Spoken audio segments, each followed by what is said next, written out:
The first thing is that we broaden the tax base on which you collect the taxes for Medicare and Social Security. Right now, the only ones who pay those taxes are people who are payroll employees and their employers. And in terms of the number of those people compared to the total population, that number is getting to be a smaller proportion every year. And so it's getting more and more burdensome on payroll employees and employers, and therefore it's getting harder and harder to get a job, if you want to put it in those terms, every year. And so as a result, those programs get harder and harder to support under the present tax system.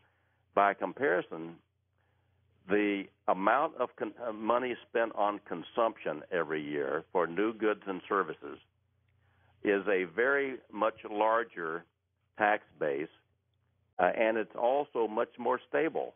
It doesn't go up and down as much in our recessions and booms and so forth, and so therefore it's a much more reliable tax base.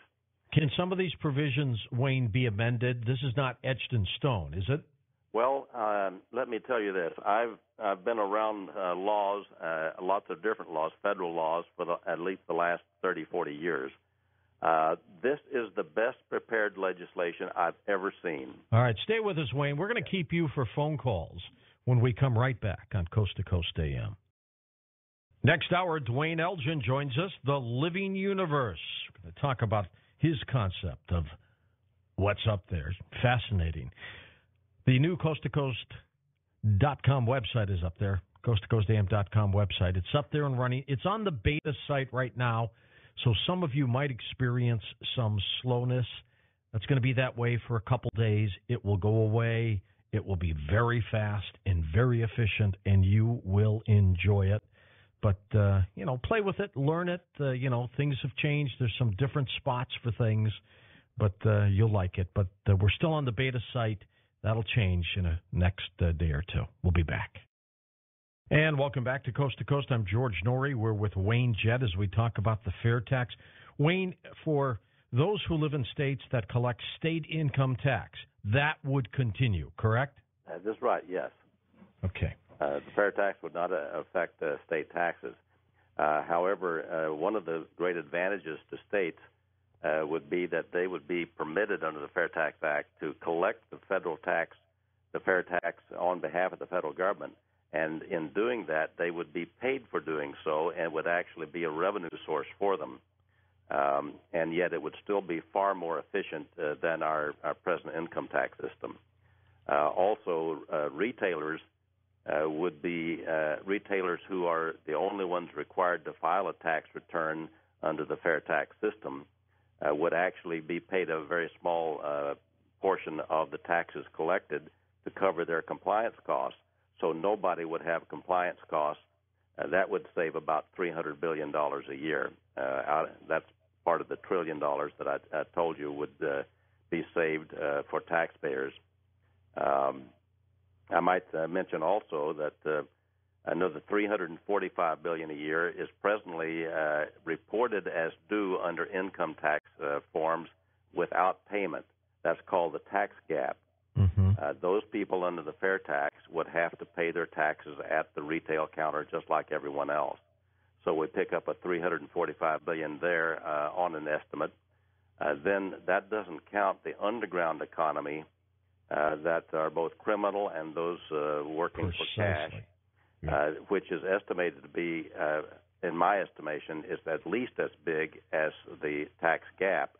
So that's at least another $345 billion we'd pick up from those people. And then we close the IRS for a $10 billion savings. That comes up to $1 trillion a year.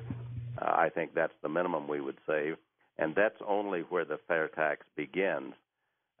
It begins then on that basis with that savings. It would produce economic growth.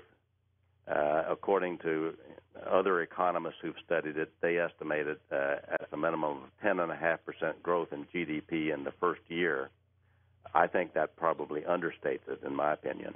Let's get some calls here, Wayne. They're stacking up here for you. West of the Rockies, Dean in San Marcos, California. You're on Coast to Coast with us. Hello, Dean. Hello, Wayne. My question is, could you specifically answer what would happen to the deductions for the average homeowner? You mentioned how money could be taken out pre-tax and so forth. What would happen to our current deductions? Because past fair tax proposals have involved eliminating that, and when I calculate out for my salary, which I consider myself average income, I would end up with less money in my pocket. Well, of course, with the fair tax, because you would no longer pay taxes on income, you don't need the deduction, so therefore you simply have all of that income for your use, and a deduction from it simply doesn't apply. You're basically getting 100% of your income minus any state taxes you probably already pay. And let me mention one more thing on the house home ownership that I didn't mention before. A very important consideration is that even the Federal Reserve has an economic study in which they conclude that if we were to have a fair tax consumption approach rather than the income tax, that mortgage interest rates and all other interest rates that are presently taxable would decline to the presently tax-exempt level. Tax-exempt loans or interest is ordinarily about 75% of the level of taxable interest. So you would have a decline on an estimated basis of about 25% in mortgage interest rates that you have to pay for your homes. Business would have the same kind of decline in their credit costs. So you would have a tremendous stimulus, if you want to call it that. I prefer it just decreases the credit burden on businesses and on homeowners that we presently have in this tax system. So that would be another thing that would put a great deal more money in your pocket than the present mortgage interest rate deduction does. What is the reality here, Wayne? What do you think? What are the odds of a fair tax becoming law? As I said, we have a very strong grassroots movement already. For example, we are right at the top of the agenda of the Federation of Farm organizations across the country. Farmers love this because it would greatly improve their tax situation, both in regard to their credit costs and also in regard to such things, their concerns relating to estate and gift taxes when they so often have to break up family farms simply because it passes from one generation to the next. As far as getting it past Congress, economic policy in this country, in my opinion, this is not necessarily Fair Tax's opinion, but in my viewpoint, economic policy in large part is determined by the very large money interests that are commonly called Wall Street, the financial community. And I think the great pools of wealth that are largely inherited wealth generally call those shots. And under the income tax system, they simply don't pay because the growth in their wealth does not come from earned income. In most cases, it can even be protected from taxes on capital gains. And in that circumstance, so far it appears that those interests are not for a consumption tax.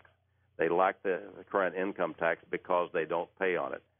The consumption tax would require large pools of capital. When it's spent for consumption, it would have to pay taxes. However, in my viewpoint, it ought to be even better for them because investment earnings are not taxed. Only when you consume does the fair tax take its cut. And I think that would be preferable even all the way around for them. How does somebody like Ron Paul feel about the fair tax? He's supportive of the fair tax. He's been a sponsor of it.